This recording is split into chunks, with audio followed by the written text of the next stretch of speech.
Bonjour les amis. Alors aujourd'hui, on va pas filmer ma Mazda. Donc ici l'aîné, on va pas filmer ma Mazda, mais par contre, on va filmer la Peugeot. La Peugeot d'un abonné, en la personne de Philippe. Bonjour Philippe, comment ça va avec ce temps merveilleux? Parfait. Alors tu as souhaité qu'on présente ta voiture, ta 508. Donc c'est une 508 de quelle année? De 2011. 2011. Peux-tu Alors, me dire un petit peu les caractéristiques alors, de cette voiture? Alors c'est la 508 Oui. de 2011 phase 1, 2 litres 140 chevaux, D'accord. finition féline. Philippe, peux-tu Oui. me dire ce que ça veut dire FAP Alors, pour nos abonnés? c'est le filtre à particules. Très bien. C'est dans toutes les voitures, enfin les voitures modernes du moins sont équipées. Donc après c'est une BVM 6, boîte de vitesse manuelle, 6 vitesses. Ça c'est important que tu le précises pour les abonnés, parce que tu sais, il y a des abonnés, malgré tout, il faut savoir, on n'est pas tous au courant, mais c'est très bien. Bon, alors après, donc, combien de mètres? Alors la voiture en longueur elle fait 4,79 m. Et la largeur? Et la largeur elle est à 2,07 m. C'est un beau bébé. Là, c'est une grosse voiture. Là. Et après, comme tu peux voir ici, là, de hauteur, elle fait 1,46 m. On sent que c'est une familiale, on sent que il y a la solidité de cette voiture. C'est une routière, hein. C'est une voiture qui est faite pour la route. Et une très bonne voiture qui est réputée chez VTC, les taxis, qui est beaucoup répandue en région parisienne. Philippe, tu faisais référence à cette profession de taxi, Exactement. et tu as quelque chose à me dire tout particulièrement. Exactement. Alors, cette voiture-là a appartenu à mon paternel, qui a fait chauffeur taxi D'accord, pendant 20 très ans, très bien, ok, ouais. dans Paris et sa région. Donc, elle a roulé, elle a bien roulé. Philippe, parle-moi de ce coffre. C'est un beau coffre, mais je vois pas d'ouverture. Peux-tu m'expliquer un petit peu où est l'ouverture? Alors l'ouverture elle est bien cachée parce que si tu peux voir elle est ici dans le zéro du 508. Ok. Ah oui. Donc là, comme tu peux voir il y a de la place parce que le coffre il fait 515 litres.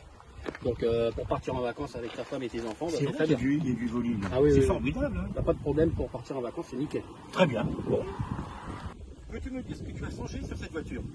Alors écoute, j'ai pas fait beaucoup de changements. Ce que j'ai fait c'est juste changer les jantes qui étaient celle d'une phase 2 que j'ai mis sur celle-là. Et j'ai posé les vitres teintées. D'accord. C'est pas d'origine. Donc C'est pas ok. d'origine. Donc il y a très bien. maintenant 1 an, donc à la législation d'aujourd'hui, de 2020. Donc j'ai mis 95% à l'arrière pour avoir une intimité derrière quand même, et 5% à l'avant parce que on peut pas plus de toute façon. Sinon D'accord. c'est une amende. Ok. C'est la loi. Exactement. Donc Très la loi bien. c'est la loi. Philippe, présente-nous cette jante. Alors ces jantes-là, ce sont des styles 09. Elles sont généralement sur les 508 phase 2. Et là, ici, c'est de l'alu brossé avec du gris anthracite à l'intérieur. Donc, Tu parles comme dans un livre. C'est merveilleux. On voit vraiment que tu y tiens à cette voiture. Hein. exactement. Dis-moi, tu es équipé en quoi en feu? Alors sur cette voiture-là, je suis équipé en LED et xénon. D'accord. Donc xénon directionnel. Donc quand tu tournes ta roue à gauche, les xénons vont à gauche. Quand tu tournes ta roue à droite, le xénon va à droite. Ils suivent ta direction où tu veux aller. Peux-tu me présenter un petit peu l'intérieur de cette voiture? Alors dans cet intérieur, ce que tu as comme option, tu as le GPS, tu as l'afficheur tête haute. D'accord. Ensuite, tu as diverses options ici comme les feux automatiques, comme l'aide au stationnement. En fin de compte, si tu veux, ça te calcule, quand tu passes entre deux voitures, ça te calcule si tu as la place de pouvoir te garer. La voiture te dit si tu peux te garer ou non. D'accord. Ensuite, ici, tu as la molette, comme tu retrouves dans plein de voitures récentes maintenant, pour aller dans les menus, choisir ta musique. Ok. Ça ressemble un petit peu, je crois que la Audi a commencé comme ça. Hein, un petit peu. Exactement. Oh, ok. Les Audi ont commencé comme ça, puis Mais en tout cas, quand on rentre dans cette voiture, on sent qu'on est bien. On sent qu'on peut. c'est confortable. C'est confortable.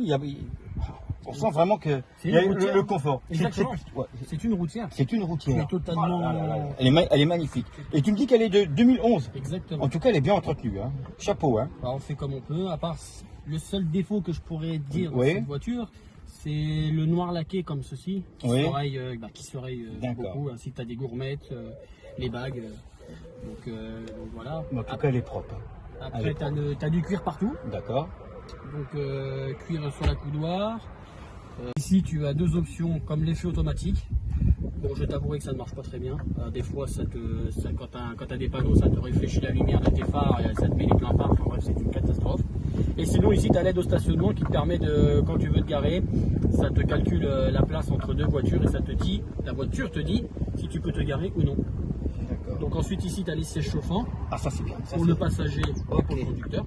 Et à l'arrière, non? Et à l'arrière, non. D'accord. Ensuite, ici, comme tu peux voir, tu as la climatisation automatique, tu as les climatisations individuelles aussi pour les passagers arrière, qui peuvent régler l'heure s'ils veulent le chauffage ou la climatisation. Tu la mets en route comment? C'est une clé ou c'est un start? Alors la clé, tu la gardes dans ta poche Oui. et c'est démarrage start and stop. Tu D'accord. appuies sur l'embrayage et tu appuies sur start et elle démarre. Très bien, très très bien. Donc voilà. Ensuite, tu as plusieurs options sur le volant, hein, comme tout le monde a, limitateur, régulateur. Ensuite, tu peux régler la musique, appeler dans ton répertoire parce que tu as le Bluetooth. Donc notre voiture est bien équipée. En tout cas, je me répète, mais on se sent vraiment bien. Hein. Ah ouais, non, tu peux faire 1000 km avec Oui. sans aucun problème. Sans aucun problème. Et puis la voiture est fiable. C'est le meilleur moteur de chez Peugeot, 2 litres. Pour moi, c'est un régal. C'est un diesel. Exactement. Bon. Eh ben écoute, on va aller à l'arrière, voir un petit peu comment ça se comporte. Ok. Allez, je te... Philippe, déjà à l'arrière, on est vraiment bien. Il y a de la place pour les jambes. Moi qui fais quand même plus d'1m82, il y a vraiment de la place. On se sent bien et on est prêt à faire de la route. Exactement. Alors, tu voulais me parler de la clim. Oui. Je crois qu'en 2011, c'était une première mondiale. J'espère que je ne dis pas de bêtises. Il me semble. Chacun peut régler Sa température. la clim. Exactement. Très bien. Si toi tu veux de l'air chaud, tu peux le régler pour toi, l'air chaud. Hein. Ok. Là, si tu veux du 21, tu prends du 21. Si moi par exemple je veux la clim parce que j'ai trop chaud, eh ben, je règle la clim pour moi. Donc là tu as la version automatique, donc là elle est en auto. Donc si tu appuies sur ce bouton là, hop, là je la règle pour moi, soit sur mes pieds, soit en façade pour moi. Et toi tu règles comme tu as envie. C'est pareil pour toi de ce côté-là. Voilà. Mais c'est quelque chose oui, qui a été fait en 2011 sur cette voiture. Philippe, parle-moi de ce moteur et de la consommation. Bah écoute, c'est une voiture qui ne consomme pas beaucoup. Hein, parce que sur l'autoroute, on est environ des 34 litres. Alors en pleine ville, tu peux un peu plus monter parce que c'est une voiture qui est quand même lourde, qui fait une tonne 4, donc tu peux atteindre des 7-8 litres.